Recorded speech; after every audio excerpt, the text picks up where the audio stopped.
ఇప్పుడు జగన్ గారు ప్రభుత్వం ఏం చెప్పారంటే మేనిఫెస్టోలో, నేను ప్రభుత్వంలోకి వస్తే కనుక పేదవాడు మద్యపాన నిషేధాన్ని నేను చేస్తాను, పేదవాడికి ఇది అందకుండా చేస్తాను అని ఆయన మాట చెప్పాను. నేను వింటున్నానండి, టీవీని ఫాలో అవుతాను, న్యూస్ ఫాలో అవుతాను. కానీ ఆయన చెప్పింది ఏది చేయలేదండి. జగన్ సారా తాగిపోరా అని చెప్పాడండి చివరికి. అందుకే ఇప్పటివరకు కూడా బాగా తాగుతూ నా సోదరులు చనిపోతున్నారండి. మా బంధువులు, మా బావగారు, మా చెల్లి సొంత మా కజిన్ సిస్టర్ భర్త గారు మందు తాగి చనిపోయారు. కేవలం బ్రాంతి వల్ల చనిపోయాడు ఆయన. కాబట్టి నేను కూడా పవన్ కళ్యాణ్ గారిని ఈ సభాముఖంగా వేడుకునేది ఏంటంటే, ఆంధ్ర రాష్ట్రంలో ఈ సామాజిక రుగ్మతను తొలగించాలి. ఎందుకయ్యా అంటే అండి, త్రాగిన వ్యక్తే ఏం చేస్తారంటే తర్వాత అతను హత్యలకు పాల్పడవచ్చు, అతను మానభంగాలకు పాల్పడవచ్చు, ఎన్నో చేయొచ్చు. మీరు చట్టాలు చేస్తున్నారు కానీ ప్రభుత్వంలో మందుని నిషేధిస్తే ప్రభుత్వమే ఆగిపోద్దనే భయం అండి. ఈరోజు జగన్ సర్కారు మందును అందుకే జగన్ సారా అని పెట్టి అమ్మిస్తున్నారండి అక్కడ. ఎప్పుడైనా మీరు చూసారని నేను పుట్టి పెరిగి చూడాల. స్వర్గీయ ఎన్టీ రామారావు గారు ఆయన నా చిన్నప్పుడు కిలో రూపాయి బియ్యానికి ఇచ్చినప్పుడు అండి ఆయన మరి నాటు సారా అని ఆఫ్ చేసేసారు.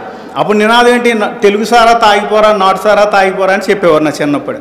కానీ ఇప్పుడు జగన్ సారా తాగిపోరా అంటున్నారు. కారణం ఏంటయ్యా అంటే అండి, ఆయనేమో సామాజిక రుగ్మతను తొలగించాడు, ఈయన సామాజిక రుగ్మతను పెంచాడు.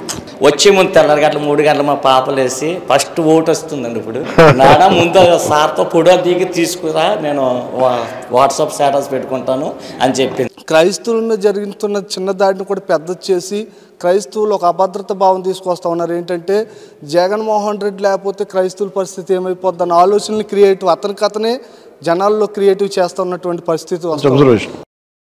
ఎవరికి ఏ మతాన్నైనా పాటించే హక్కు మనిషికి ఉంది. భగవంతుని ఇలా చూడాలనుకుంటే సంపూర్ణ హక్కు ఉంది, దాంట్లో అసలు డిబేట్ లేదు. దాంట్లో నా మతాన్ని, నా ధర్మాన్ని ఆరాధిస్తాను, మిగతా ధర్మాలని గౌరవిస్తాను.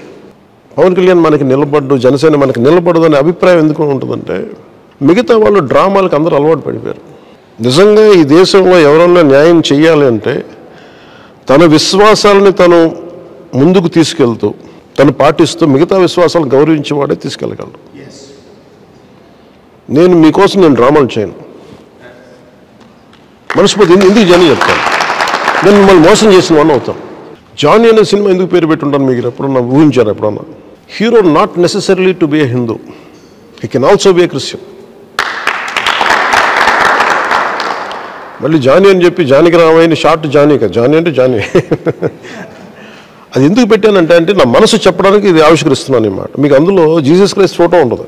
ఆ సినిమాలో మీరు ఎక్కడ చూసినా వెనకాల జీసస్ ఫోటో ఉంటుంది. అంటే ఇతను క్రైస్తవ మతాన్ని తీసుకున్న వ్యక్తి, అతను హీరో నా సినిమాలో.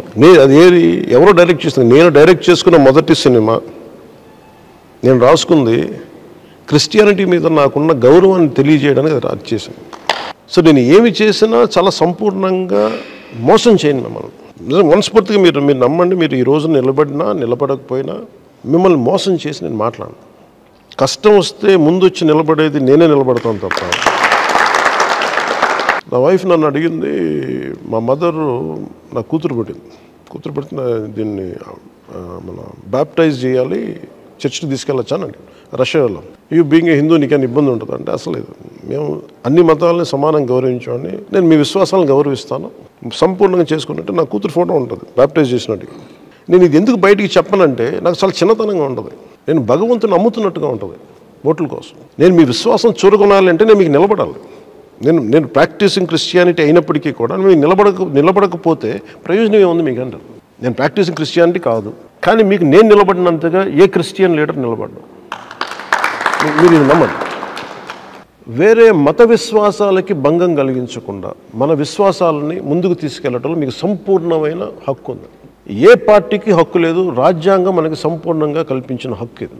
నేను దీన్ని మనస్ఫూర్తిగా మీకు ఈ వాదనకి చేయూతనిచ్చేవాడిని తప్ప మిమ్మల్ని ఎప్పుడు ఇబ్బంది పెట్టే వ్యక్తిని కాదు. నేను బౌద్ధాన్ని చూశాను, మీరు చూస్తే తమ్ముళ్ళలో బౌద్ధం కనిపిస్తుంది మీకు. మత ప్రస్తావన లేని రాజకీయం చేయాలి, అది నా అల్టిమేట్ గోల్. అది ఎమాన్సిపేషన్ డిక్లరేషన్ అంటే మనకి బానిసత్వం ఉండకూడదని జార్జ్ వాషింగ్టన్ పెడితే అది ఈ రోజుకి ఇంకా అంచెలంచెలుగా జరుగుతుంది. అట్లాగే నేను కోరుకుంది కూడా మత ప్రస్తావన లేని రాజకీయాలు ఉండాలని.